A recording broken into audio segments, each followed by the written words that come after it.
বাবাজি তাহলে এবার বলুন কবুল। আবুল। আরে শালা আবুল না, বল কবুল। বন্ধু আমার না খুব আফসোস হচ্ছে রে। আরে প্যারানে বন্ধু, চিল। আজকে বিয়ে, আর কিসের আফসোস তোর? আশেপাশে এতগুলো সুন্দরী মেয়ে, আর আমি বিয়ে করছি মাত্র একজনকে। আচ্ছা, আমার বিয়ের আগে এই মেয়েগুলো কোথায় ছিল রে? তখন তো এগুলো আমার একবারও চোখে পড়লো না।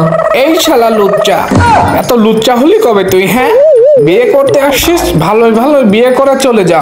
তো লুচ্চামি আর করিস না। বাবাজি আপনি কি বিয়ের জন্য প্রস্তুত? আরে কাজী সাহেব, প্রস্তুত মানে? আমি তো জন্মের পর থেকে বিয়ের জন্য 3 পায়ে খাড়া। তা বাবাজি আপনার পা তো 2টা, আর একটা পা আপনি পেলেন কোথায় বলুন তো? কাজী সাহেব কি যে বলেন, মাঝখানের পাটার কথা ভুলে যান কেন? এই শালা হারামজাদা, মুরব্বিদের সামনেও তোর ফাজলামি করা গেল না। না কাজী সাহেব, এবার আপনি বিয়ে পড়ান। বাবাজি তাহলে এবার বলুন কবুল।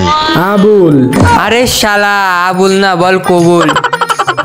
ও, ভুল হয়ে গেছে কাজী সাহেব, এই প্রথমবার বিয়ে তো, পরের বার ঠিক হয়ে যাবে। কি হুয়া হুকা হুয়া। জামাই বাবু, আমার মা মরা একমাত্র মেয়েটাকে তুমি দেখে রেখো।